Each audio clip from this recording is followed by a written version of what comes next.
Thanks, everybody. I apologize, I'm not on camera today. I'm I'm not at my usual spot where I would work from, where I have a camera, so you won't get a chance to actually see me in person, but that shouldn't interfere with our getting through the presentation here and Q&A. So I'm Tom Flynn, Manager of Energy Delivery with Puget Sound Energy. This presentation is from the IOU perspective in the state of Washington, and it is very PSE centric, just because I think we're the most impacted IOU in the state. So, but we also have on the call are some representatives from Pacific Core and Avista, who are also are part of this conversation. But I'll be doing the presentation today, and there's the content, like I said, is very Puget centric, PSE centric, but there's also some information here about Pacific Core as well. So with that, why don't we go to the next slide? I think what we want to do today is accomplish, I think, level setting as best as we can with folks, what our needs are that we're anticipating driven from CETA. And then second to that would be to also talk about some of the hurdles that we see around securing transmission in the region that will be needed to, to deliver resources in compliance with CETA. And just to get a sense of where, say, Puget Sound Energy sits in the region, we have a relatively small footprint in the Puget Sound area where we serve customers here. Avista's territory, you can see the AVA there on the eastern side of the state, is around the Spokane area. And then Pacific Core, they have some load, some customers that they serve over in eastern and southeastern Washington state. So, but this is, I think, helpful for us as we think about Puget Sound Energy, as we think about getting resources that are scattered across kind of a regional footprint, and then bring those into our load center in the Seattle area, and the east side of the Seattle area. Each one of these, the BPAT, that's BPA transmission, that's the blue. We rely pretty heavily on Bonneville Power for their transmission to deliver resources into our service territory, and going forward, that will likely continue to be the case. So that we do have wind farms, for example, in eastern Washington that we use BPA transmission to deliver, for example. So just to give you an idea of this patchwork quilt is also part of the complexity of how do we get transmission from those resources that are in really resource-rich areas back to our load center in Seattle. So why don't we go ahead and go to the next slide. Some of these next few slides really came from from information from PSE's 2021 IRP, and on this chart or on this map, you can see where the IRP team looked at resources that were to be modeled in the portfolio for 2021 and for the next 20 years out to through 2045. And in Western Washington, we have the potential for some solar. And also for offshore wind, once we get to the potential of where that actually could be developed. And then you get into Eastern Washington, solar and wind are really the largest potential resources. And then farther afield from Washington State is out into Wyoming, Montana, are really rich areas for wind. There's also solar potential out there as well, certainly. Same thing with, say, with Southern Idaho. And Oregon is also also has some of those similar resources, although they're probably fairly similar to what we see in Washington State. So just to get a general sense, as we're thinking about transmission, is going to be figuring out how do we secure the additional transmission or build new transmission to get to some of these areas in the region that we know are rich with renewable resources. So if we hit our next slide. There we go. So this is a map that shows kind of two main areas of transmission in the region, and there's more than these, but these are the main ones that we kind of think about. So the orange lines are transmission lines that Bonneville Power operates and has in the region. A lot of that, the way those lines right now are really going from, say, resource-rich areas from what's currently built and or is planned to be built.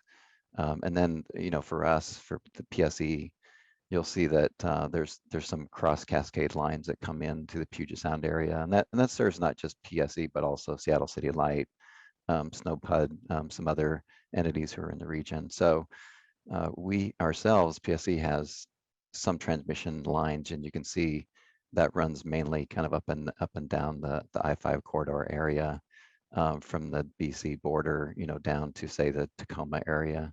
And then we have a line that also goes across the Cascades over into the mid Columbia area. So I think as we're thinking about in the future, how much of this can be kind of reutilized or repurposed for resources that are, say, near these transmission lines, these, say, new renewable resources. And then absent that, what else might need to be built, in order to get from, say, some of these resource areas into Puget Sound area once these lines really reach their full capacity. But I hope this gives you a sense of the scale of the lines. And I'm sure that Bonneville Power could say how many miles of lines that they have, and I don't know at the top of my head what that is, but it's probably over 10 to 15, 20,000 miles of lines, something like that. So why don't we go to our next slide. This is in the modeling for the 2021 IRP. We, in terms of thinking through where would be resources and how they kind of align today with some of the transmission that we see in the region, our team and the IRP team kind of work together to see how we would want to think about and model some of these resource-rich regions for renewables in the area. And so we have the Western Washington, which I mentioned. The Southern Washington, you have a lot of potential down around the gorge. There's already quite a bit of wind in that area as well, some solar. Central Washington is probably more solar centric with some wind. And then you get into kind of the Southeast Washington area, which is where we have a couple of wind farms already. There's certainly more development potential there. And in Montana right now, we actually are, we'll have a new wind farm that will be coming online by the end of next year, and that will take advantage of transmission that we used for Colstrip units 1 and 2 that retired. I think it was last year or the year before. So, and then Idaho and Wyoming are certainly also probably similar type resources to Montana, and so those are attractive just because they have very high capacity factors, and they're also seasonally different from what we already have in, say, Eastern Washington. So that's very attractive in a portfolio. So why don't we jump to the next slide. This is a little bit of a busy slide here, and it just gives you a general sense, at least what some of the generic resources that were modeled in the 2021 IRP within these different resource group regions. I won't spend a lot of time on this, but it just gives you a sense that there's kind of within those first tranche of columns there, it's mainly renewable resources, and then there you get into some of what would be what we'd call capacity type resources.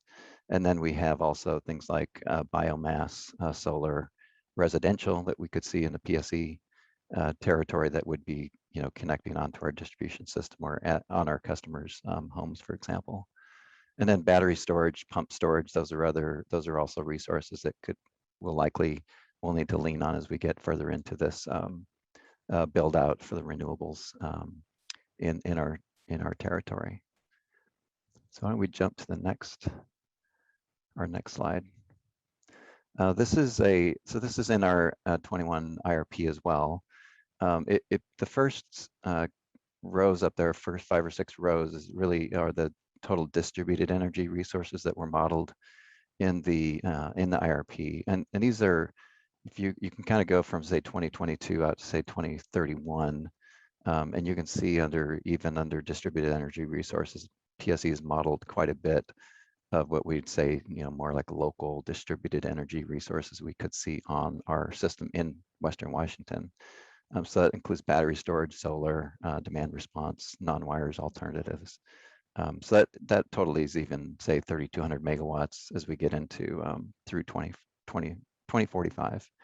But the focus, I think, is for us as we're talking about transmission is really that group that says renewable resources, and then below that is even this peaking capacity with biodiesel, and those are all utility scale type resources, as we call them.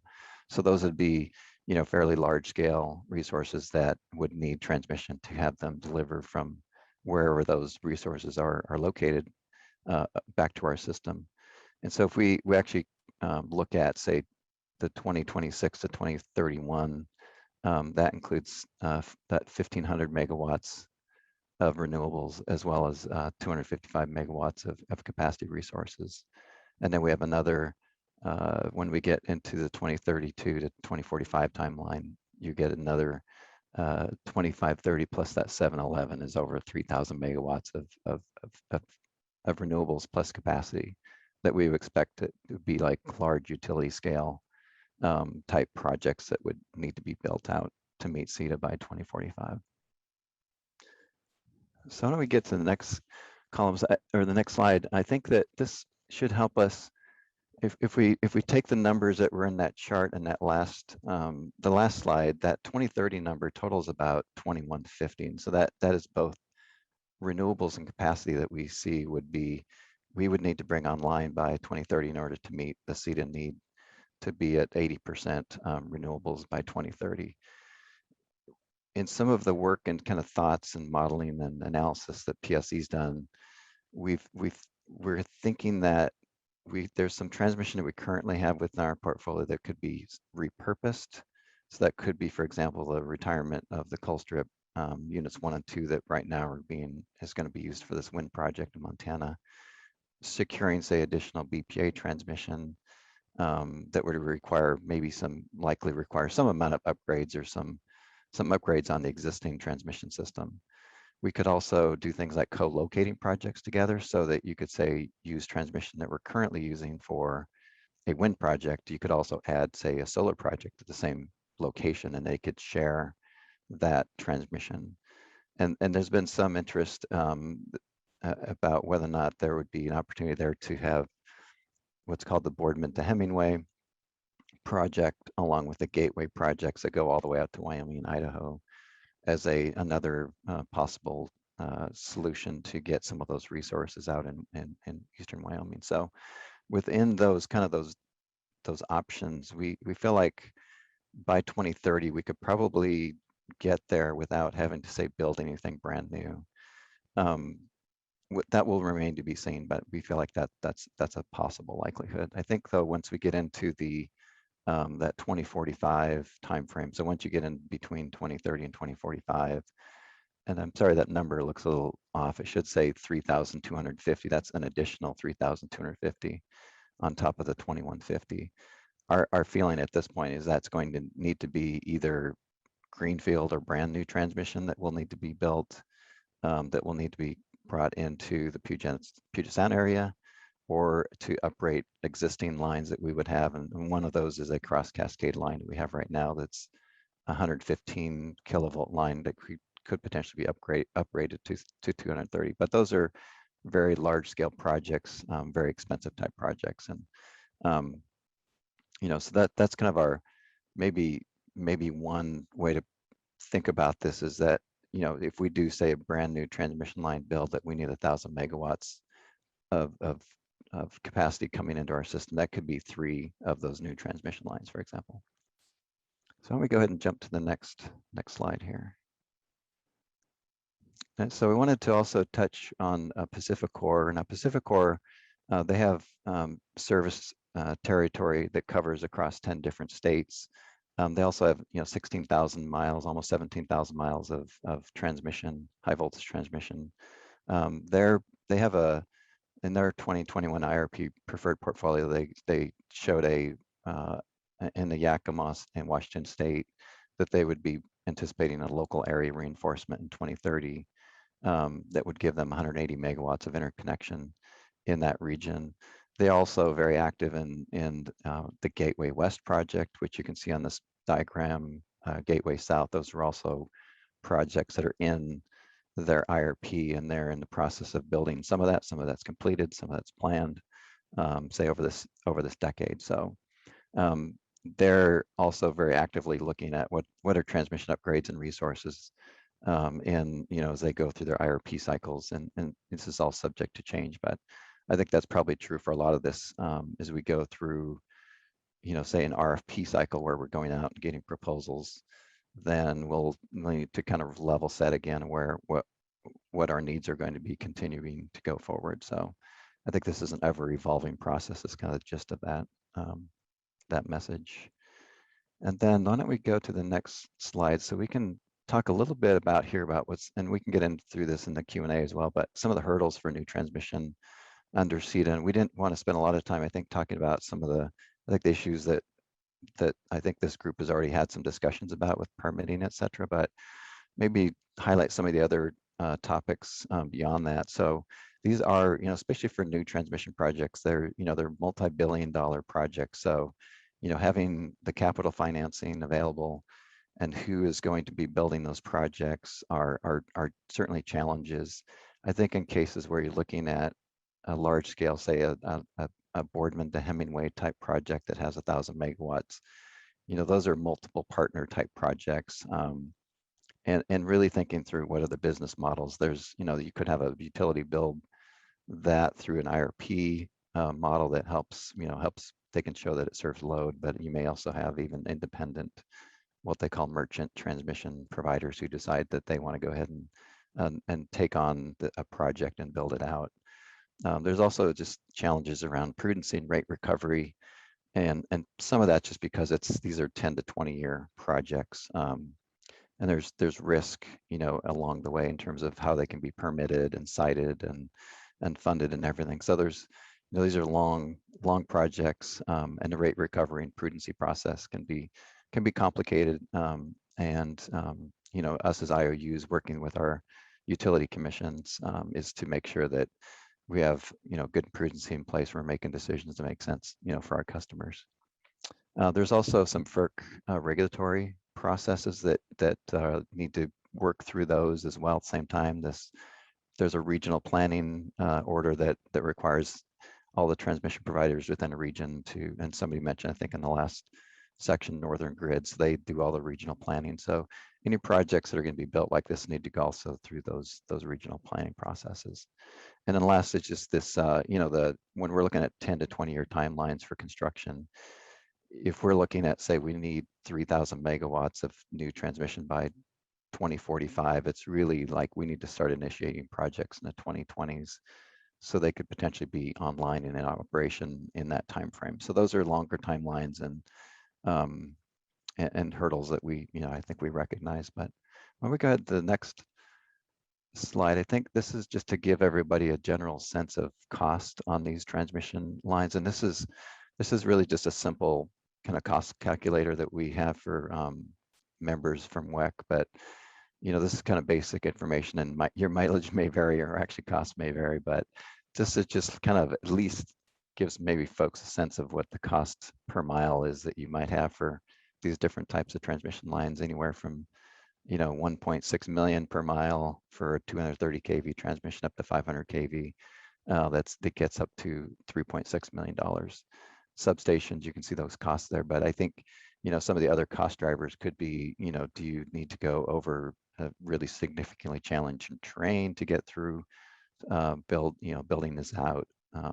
What's the routes look like? They could be somewhat convoluted if you're having to avoid certain environmentally sensitive areas, things like that. So those are things that could also add cost on as well. And then last slide I think we've got here is to I mentioned the Boardman to Hemingway project, the B2H project. I think this is a really great example of something that's in flight. And just give you a bit of history. This is a 500 kV line. It's 290 miles. So it goes from Eastern Oregon down to southwestern Idaho. So this originally started back in 2006. They're estimating right now the in-service date will be 2026. So it's been about a 20-year build. And I know that there's been a lot of, because it goes across so many different areas and so many different jurisdictions, they've had a lot of permitting work that has had to be done in order to get this built. And this is for their capacity for this project is about 1,000 megawatts in each direction. So in this case, the project partners are Idaho Power, Pacific Core, and Bonneville Power. And this is, I think, a really good example where you've got separate entities who are coming in to really build this project out. And it's driven by each entity's need that they see benefit for their customers to be able to build this line.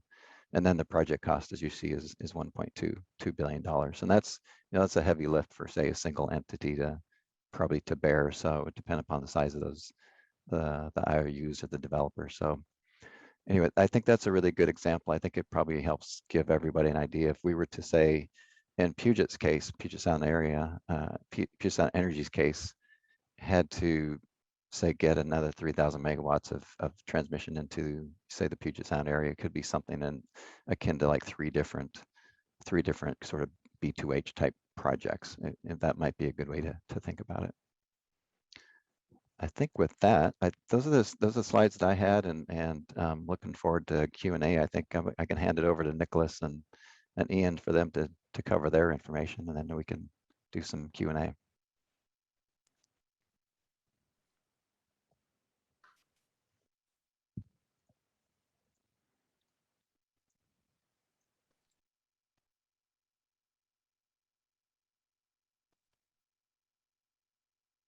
Ian, are you available? Yep, I'm here. I just wasn't sure if there was going to be a short break in between for Q&A, but no. And I apologize. I was busy talking and you weren't hearing me because I was muted. So we are ready to go to the next presentation. We are going to take questions after. So we'll do a combined Q&A. Nicholas Garcia with Washington PUD Association and Ian Hunter. Ian, I identified you before with Snohomish County PUD. So take it away, you two. Great, thank you. So as was mentioned, I'm Ian Hunter. I'm a power and transmission policy analyst for Snohomish PUD. I'm joined by Nicholas Garcia, WAPUDA's policy director. I'm the alternate for the PUD group. Nicholas is the primary, but we figured it'd be great to really kind of jointly present. Between the two of us, we cover all of the PUDs in Washington State as either WAPUDA members or Snohomish PUD. Just to give a little bit of context, we don't actually have a slide for this kind of opening discussion. There's a lot of PUDs in the state. There's 28 currently, 24 of which provide electric service. And electric service isn't the only thing that PUDs provide. Just to give a little bit of background, Snohomish, for example, has a water utility as well. Others have wastewater, and some even provide internet access. So public utility districts are kind of an embedded part of the state and represent a good chunk of the state population. We are governed by nonpartisan elected boards. So our customers are our owners, and therefore the way that our customers give input into PUD decision-making is they participate in elections to elect commissioners, which then kind of direct the way that the PUDs are going to be moving through resource development, how they serve their customers, rates, billing, all that kind of thing. We are at cost utilities, so there's no profit margin because we are publicly owned. So we, again, our commissioners are working on behalf of our customers directly. We really do cover a big chunk of the state geographically. We've got kind of PUDs in every corner of the 5 corners of the state, including the peninsula, and pretty good swaths in the internal part. Most PUDs, with 1 or 2 exceptions, cover the entire county that they represent.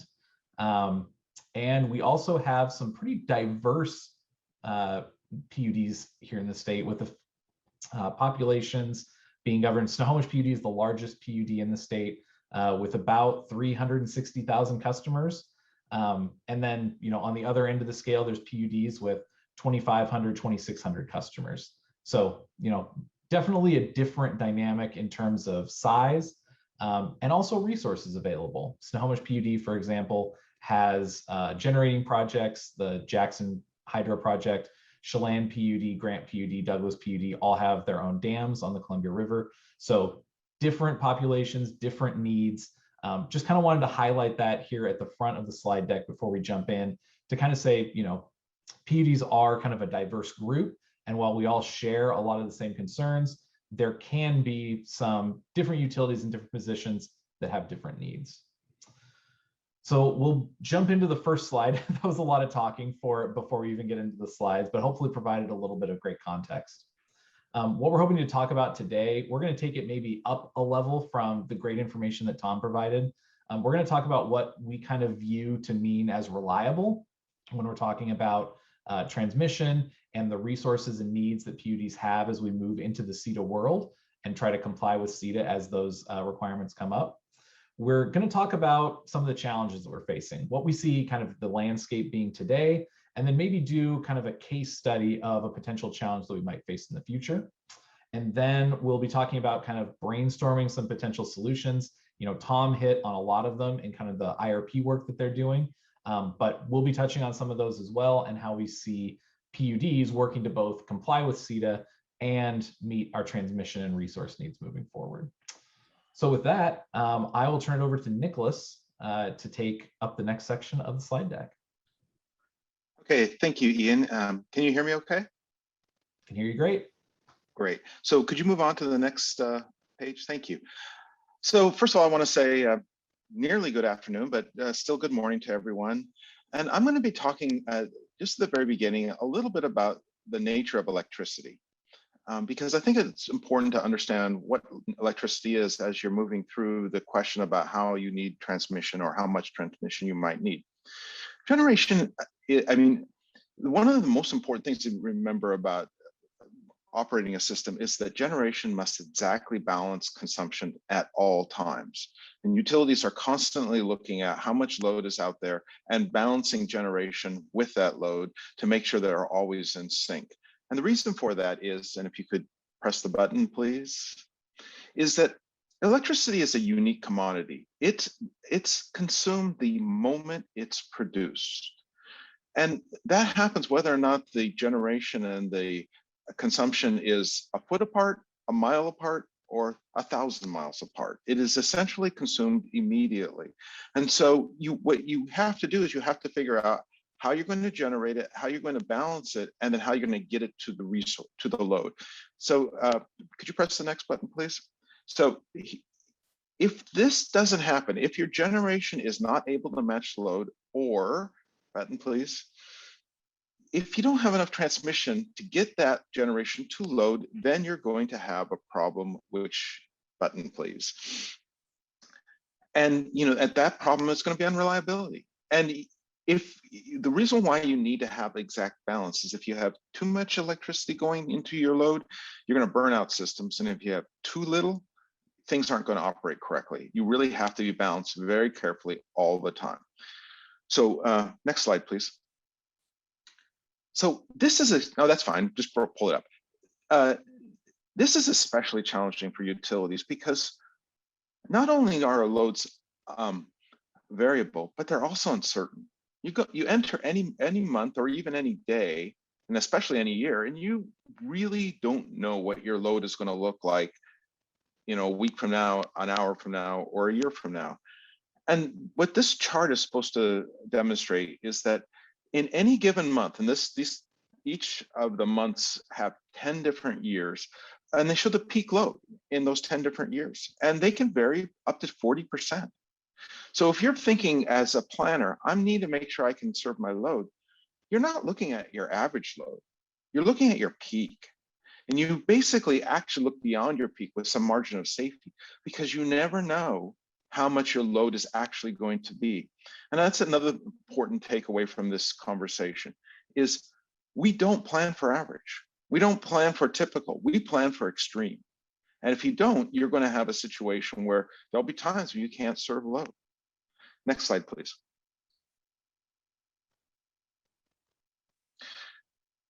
But one of the challenges facing public utilities, or any utility for that matter, is that traditionally we've relied on historical loads and historical generation, and we will perhaps apply some trends to that and say, okay, this is what we need to kind of plan for in the extreme level. But with concerns about climate change, concerns about how regulatory policies are going to impact load and generation, that's becoming more and more difficult. And it's becoming more and more difficult to know if you're going to be able to actually have the resources in time, in place in order to serve load. And these are all things that can exacerbate the challenges for transmission planning. So next slide, please. So you've seen a version of this map in the last presentation, and actually I'm curious what Tom, what his reaction is to what I'm going to say. We have in no way coordinated our message, but I think in many ways it's saying the same thing in a different way. But what this map shows is the transmission system in the Pacific Northwest, and the blue lines are the major transmission lines that serve all through the region. And I want to concentrate on the Cross Cascades North line. So press the button, please. And I want to concentrate there because I think it provides a unique understanding of sort of generally speaking what we're going through and sort of transmission planning is going through. And I guess I should answer or add one last thing is I want to be clear, I am not a transmission planner. That is not my experience. I have been working in the field for 30 years almost, and so I have a good sense of what's out there. But if there are detailed transmission planning questions that come up, I am going to have to defer them to Tom or someone else. But anyway, the Cross Cascades North path is also known as Path 4, and it's really the major east-west way we get power from Idaho, Montana, and other places into the Puget Sound region. You also have the line that goes up to Canada, and then the lines that go down towards Oregon. But really, there's three major pathways to get power into the central Puget Sound area. Next slide, please. Next button. That's perfect. This Cross Cascades North line was built, in my opinion, quite robustly. It has the ability to move somewhere around 10,000 megawatts of power in the wintertime, which is a significant amount of power. However, and press the button, please, because of growth in the Puget Sound area and other things, is what was once a pretty much free-flowing transmission path is now beginning to see congestion. Next slide. And you may ask, well, what kind of congestion are you seeing? And some of you may have seen this particular map or this chart, and it came out of the Northwest Power and Conservation Council, and it shows the average amount of transmission flow on Path 4 in 2017, which is a little while ago, but it's I think still illustrates what I'm trying to get across, which is typically, on average, we don't have a problem. There is enough capacity to get power across the mountains. And if you look at March, which is the month I'm going to be looking at, it looks like, during the early parts of the day, you have about a 6,000 megawatt transfer and about a 4,000 megawatts excess. And towards the middle of the day, it's more like 7,000. And at the end of the day, 7,000 load with this, 3,000 megawatts of available capacity. And at the end of the day, the available capacity goes up a little bit, maybe another 500 or so. But remember, this is on average, and we can't plan for average. On periods of peak use, like cold snaps, you start seeing a very different picture. And in fact, press the button, please. One more time. What we've seen not that long ago in 2019 and in 2020, periods of time when the actual flow into that line not only approached, but in at least a couple of hours has exceeded its design capacity. So it's going, too much power is flowing, or more power is flowing than is deemed to be appropriate in that line. And this is the kind of thing that may not happen all the time, but when it happens, we could have some significant problems. Next slide, please.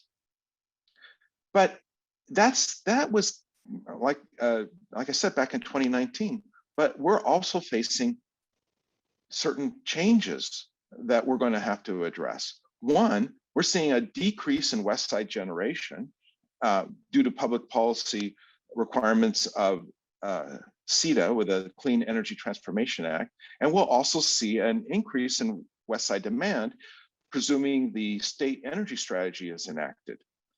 Next slide.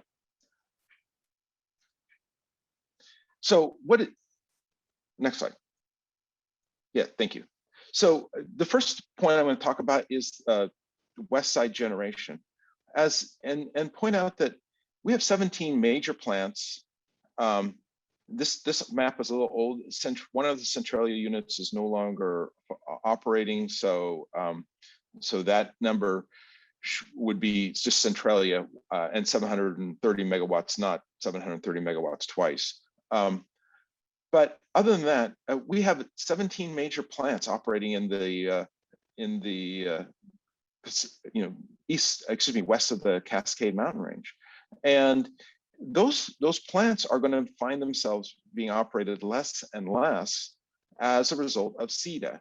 And could you press the button, please? And what CETA requires is us to move to being energy neutral by 2030, which allows up to 20% of thermal generation, and energy no thermal energy by 2045. And so we have a situation where our ability to move power into the Puget Sound region is limited, and yet the generation we produce in the Puget Sound region is going to go down. Next slide, please. And one more time. And the other thing we're dealing with, as I pointed out a moment ago, is the state energy strategy, which basically calls for the electrification of all transportation and buildings over the next 20 years or 30 years. And as that goes on, our load is going to increase significantly, or demand for electricity will increase significantly. Button, please. To the point that, virtually double. And so you have a situation where you have a kind of a bubble around the Puget Sound area, where the resources inside that bubble are going to be used less and less. The load inside that bubble is going to be used more and more. And our current ability with our current transmission system to move power into the area is approaching its limit in periods of peak. And if I would assert that if these sorts of things are actually enacted, it's not going to be just at peak, it's going to be much more frequent. And unless we build new transmission or find another way to bring power to this particular area, we're going to end up in a situation where we are no longer able to provide a reliable system. And with that, I will turn it over to Ian again. Great, thanks, Nicholas. If we can move to the next slide, I will bookend our conversation here. Nicholas really highlighted kind of those challenges that we're facing. Cross Cascades North is an example of the challenges that we're facing, where changing generation patterns, changing demand patterns could exacerbate transmission issues on the system that are either currently existing or create brand new transmission challenges. And that's part of why we're all here today, to try and identify where that might happen and how we might address it. We're hoping to brainstorm just a little bit, throw out some ideas. As we're looking at the Cross Cascades North issue, decreasing generation on the west side, increasing demand, those both exacerbate the problem. But conversely, you can turn that around and say, if those are increasing the problem, what can we do to potentially start ameliorating that problem? What can we do to potentially reverse that dynamic? One potential way is to reduce the west side demand. Looking at demand response programs that utilities can implement, looking at cost-effective energy efficiency, broadening the look at what may be considered cost-effective, increasing west side generation and capacity. Energy storage as a grid tool and a capacity resource could be invaluable depending on where it gets located, not only for its ability to integrate renewables, but also its benefits to utility distribution systems and transmission pathways if you're able to store energy and generate it when you need it and take some of that pressure off of some of those constrained paths during peak periods. Distributed energy, what's the timing of those? And then utilizing any flexible and fast ramping resources that are available. These are all kind of things that we can start thinking about doing. Tom mentioned in his IRP that PSE is looking at many of these options. But as we, as the work group, start thinking about what we want to tell to the policymakers in Washington State, providing incentives for some of these types of programs could be critical to helping us either delay or potentially lessen the need for some of the stuff in the right-hand column. It's unlikely that we're going to be able to address all of our transmission needs and potential congestion issues with just the programs on the left-hand side. There's likely going to need to be steel in the ground that's going to need to happen. And we need to start planning for that kind of in a parallel process. But to the extent that we could incentivize some of these options on the left, especially as things that will help us both with CETA compliance and our transmission congestion potential issues, that would be a big win from our perspective in a policy realm. But we've got to be prudent. We've got to plan for our future. And so thinking about new resource patterns, starting that long-term transmission analysis is going to be critical. Reinforcing our existing transmission infrastructure is probably the most cost-effective way to really build up our existing network that we've got. But considering new transmission is going to be an option, and it's going to need to be a part of the conversation. Even though, as Tom pointed out, it's going to be expensive. That's a big barrier. The time and permitting issues that are associated. We need to just start thinking about it because it does take time to put that kind of steel in the ground for some of the issues that we're facing. So that brings us to kind of the conclusion of the PUD presentation. And I think we're headed into a Q&A now. We are. Thank you, Nicholas and Ian. A really interesting presentation. Tom as well. Really good information that we're getting from our presenters. So what I'd like to do is invite this opportunity for people to ask questions. Tom has some folks with him from Avista and others. So Brian Fritz, Randy Baker, and John Rothlin, I think, are also available to answer questions if Tom lobs a question over to them. So are there any questions that any of the members have? And if so, if you just want to raise your hand or wave it at me, I will keep an eye out. Amir. Thank you, Susan. The question is for Nicholas. So are the demand figures that you showed specific to PUD members, or is that more of an overall assessment?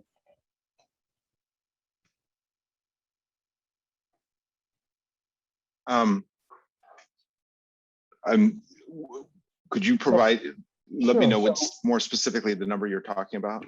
For example, 45% increase in demand from transportation electrification. So okay. Yeah, no, actually, there's another member here who probably could answer that better, Glenn Blackman. Those numbers came out of the state energy strategy. So I just reported what I understood to be the numbers that had been developed in a different process. Okay, I think that answers my question. Thank you. Okay. Thanks for that. And Glenn, if you have anything to add to that, please feel free to hop in and do that. Other questions? I've got a question here, so I'll go ahead as others are thinking. Sure. But I'm interested in the difference. I heard quite a bit about reinforcing existing transmission and upgrading existing lines, and I want to explore, are there differences in siting processes? Because even though there can be siting with EFSEC, we haven't seen it, so I don't have direct experience. But I want to explore how different are those processes? Are they different? Do they face different hurdles, or are they pretty much the same? Well, I'll take a shot at this. This is Tom. And when we're looking at upgrading existing systems, oftentimes it's more related to, say, equipment that might already be in a substation and or on a line itself. So there may be just a swap out of that equipment. Shouldn't say just, because these can be really expensive. Or it could be things that don't require quite as much, say, siting, because it's already sited. There may be some shorter sections of transmission line that could be new that would run into similar problems. And I know Bonneville Power has some projects that they've planned out and said, hey, this is going to require a new line, in order to upgrade capacity for this current line. and so they may run into it. It's a significantly much bigger challenge when you're starting to say, thinking about siting new transmission through either a new corridor or even an existing corridor that might already be there, be it a transmission corridor or a railroad corridor or something like that. So I think we think of them as quite different. I don't know about Ian or Nicholas, but that's kind of my thought on how that permitting, say, might look different for those two projects. Could be quite different.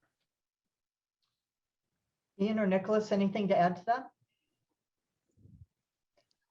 I don't think so. I think that was a pretty good explanation. Snohomish doesn't actually operate any transmission infrastructure ourselves. We rely on the Bonneville Power Administration for our transmission needs.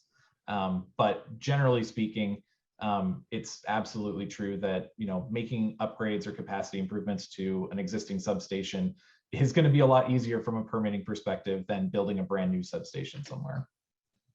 So I'm just interested in kind of putting on future hold. Is there a way to incentivize, support, work with those processes to make sure we get the upgrades on existing lines? You know, how do we support that? Not that it's the be all and end all, but, you know, are there barriers we can remove specifically to that set of issues? So just kind of one of my thoughts for the work group to look at moving forward.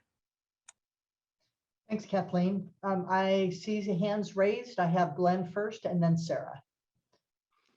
Thanks, and thank you for those presentations. One thing I was interested in was we hear sometimes about using direct current or DC lines as a way to improve the reliability or the stability of the transmission system going into the Puget Sound area. And I wondered if the utilities had, if they saw that as something that they were exploring. I know, I mean, I take your point, Ian, that you don't do transmission directly, but in that case, would you be interested in seeing BPA look at developing DC lines to help with the transmission stability?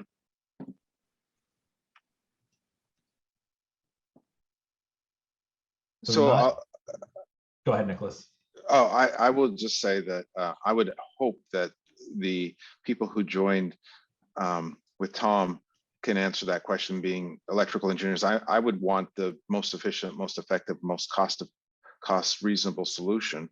And if it's DC current, then that's fine. I'm not looking for a particular type of technology in order to make sure we can meet our load, just that, you know, the addition of capacity so that we can meet our load. This is Brian Fritz with Pacific Core. Go ahead, Brian. So a DC line doesn't necessarily add reliability to the system. A DC line is used as an express line, whereas an AC line, you can tap that line and serve load along the route. A DC line, you go from point A to point B. It can carry large amounts of megawatts, usually 3,000 to 5,000 megawatts, depending on what you build.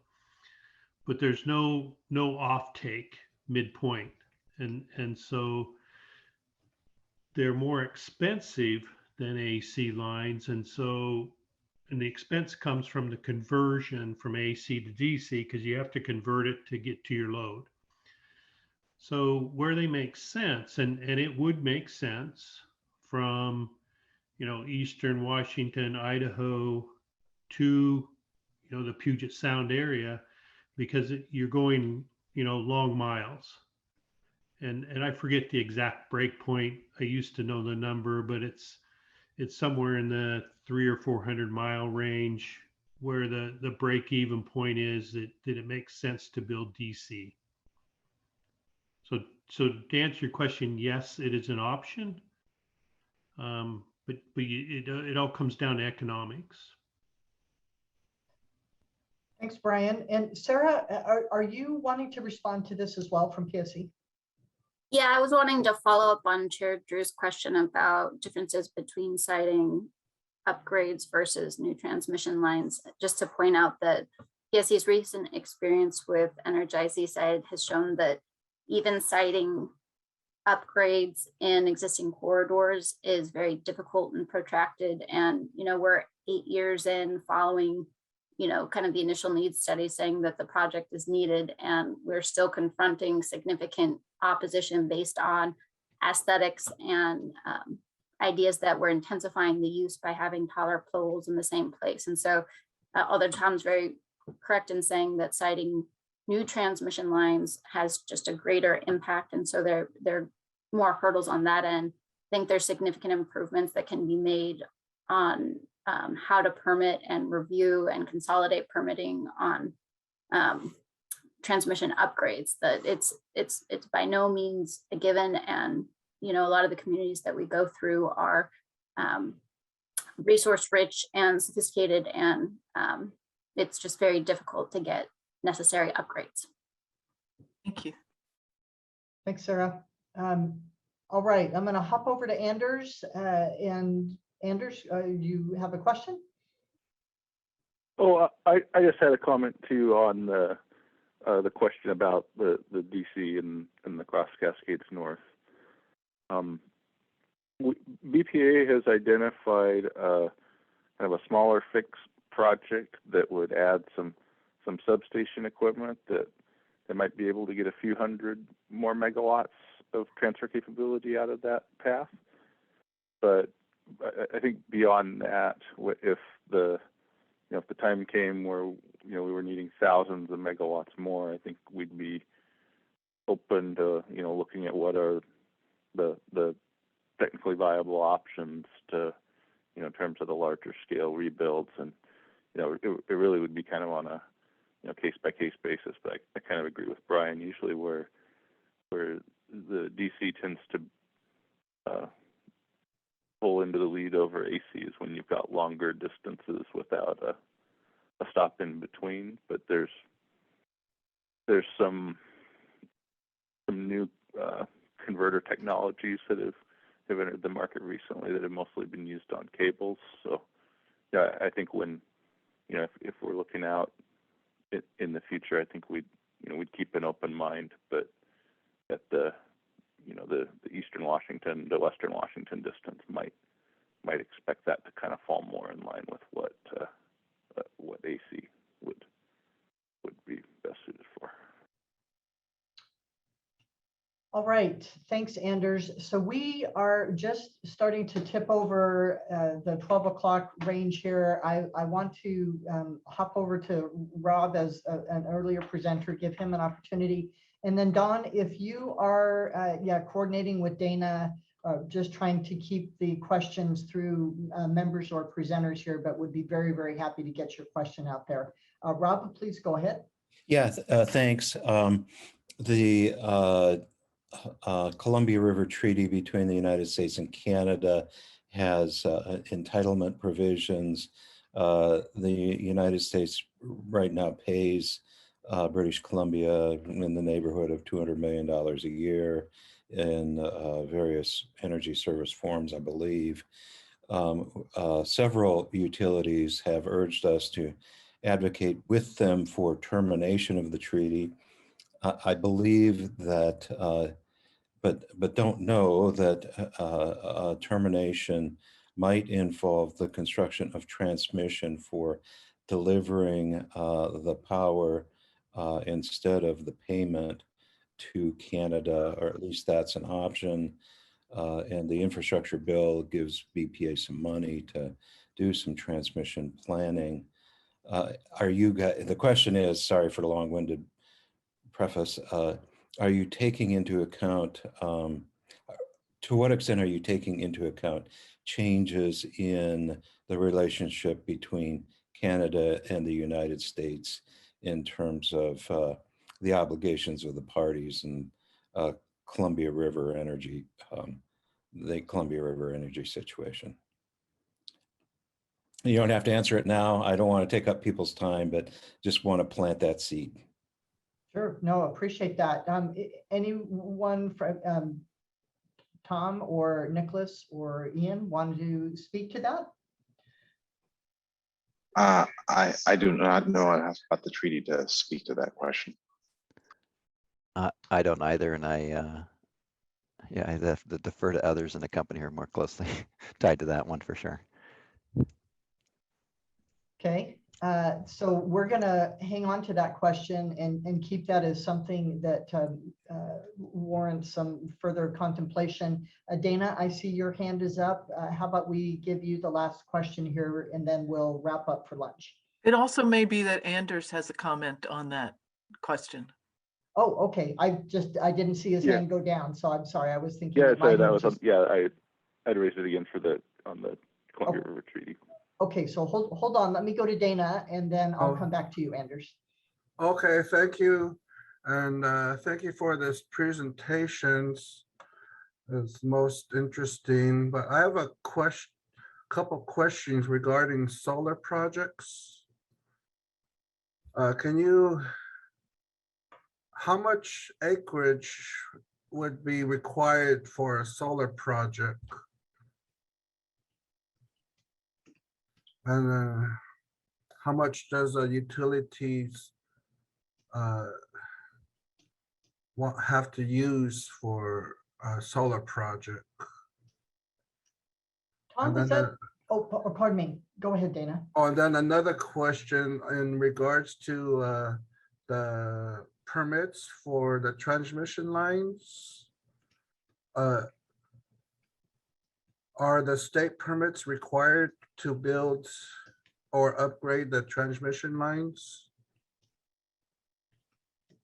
Okay. Thank you. That's my Okay. questions. Great, thanks, Dana. I'm going to lean over to Tom here and who might be able to answer that about solar projects. That first question. Generally, Tom, do you have any notion of how much acreage is required or give some kind of magnitude there? Not off the top of my head, unfortunately. Tom, this is else? John Rothland from Avista. I great, might just jump in. So Avista developed a 20 megawatt project, 80,000 panels a couple years ago in Adams County, and a project that size was 200 acres. Wow. Okay. And if I could just also chime in for a second. I mean, one of the things to keep in mind is that solar produces power obviously when the sun's out, and if demand is consistent with that, like it often is in areas that have high air conditioning load, that's a very good thing, and it really helps utilities meet their load. But in much of the western part of Washington State, our load peaks in the middle of the winter and the summertime. Middle of the winter at nighttime. And for obvious reasons, the amount of solar that you could rely on at that point is very close to zero without substantial also investments in batteries. And so it really makes it economically challenging. Okay, thanks, Nicholas. So Dana's second question was around permits for transmission lines, and are state permits required to upgrade? I think that's what I heard you say, to upgrade, Dana, or build new? Yes. Okay. I can partially handle. Oh, Tom, I'll let you do it too. But well, I was going to defer to others who have been in the the trenches and doing this. So what I would say is there aren't specifically state permits required, but there are CEPA, our State Environmental Policy Act, that depending on what government the transmission line builder chooses to go to would have to follow the CEPA rules. There are permissions to go through EFSEC, but we don't generally see transmission projects coming to us. So with that, I'd actually ask others in the presenting if there's more they'd like to say on that. Thanks, Kathleen. Anyone to add to that? This is Brian Fritz with Pacific Corp. A couple of things on the solar footprint. A rule of thumb is 2.5 acres per megawatt. And on the permitting side, if it's an existing line, it's not only what are the state or local permitting requirements, which you certainly have to follow, but you also have to look at what your existing permits and right-of-way agreements say. And so if those permits and agreements don't speak to rebuilding, making the line bigger, then you can't do it under the existing. You have to go out and you have to re-permit, renegotiate your right of way. It is, I should say, it can be somewhat simpler because you're not creating a new footprint, but it's still kind of the same process. And especially if you get into the federal realm, we have many lines that are in service pre-NEPA, and so they weren't permitted under the federal, process. So if you want to go out and rebuild that line, you're going to be drove into the NEPA process, and you're going to have to permit them under that process. So it's almost like you've started from square one. Thanks, Brian. Very helpful. And I'm going to note that Glenn dropped in a link into the chat about a study to understand land requirements for large solar plants. So Dana, hopefully that information as well as some of the responses is helpful. And then did you get what you needed as far as the question around the permits, Dana? Yeah, I'm pretty good. Okay. And I'm happy to help build out that discussion too, if it's helpful, either in the group or separately with Dana to give kind of broader context. Okay. We might hold that additional discussion of that, and maybe just note that that's a conversation that still needs to happen in greater detail. Also want to note that Anders dropped in a link to the U.S. State Department on the Columbia River Treaty. So that might maybe in response a bit, Rob, to the question that you raised. And I know that people are probably anxious to head off to lunch, but Anders, just wondering, do you need to say anything about that link that you dropped in before we wrap up for lunch? Yeah, I just want to clarify that there's the treaty can be allows for either nation to terminate with 10 years notice. The United States Department of State is the one in charge from the U.S. side on the international negotiations. And then there's an additional agreement that was made that specifies that the delivery of the power that the U.S. returns to Canada, I believe it's 11/14, are delivered on the west side up near the border north of Bellingham, and then the other 3/14 are delivered over on the east side near Boundary Dam. So that was the provision that we're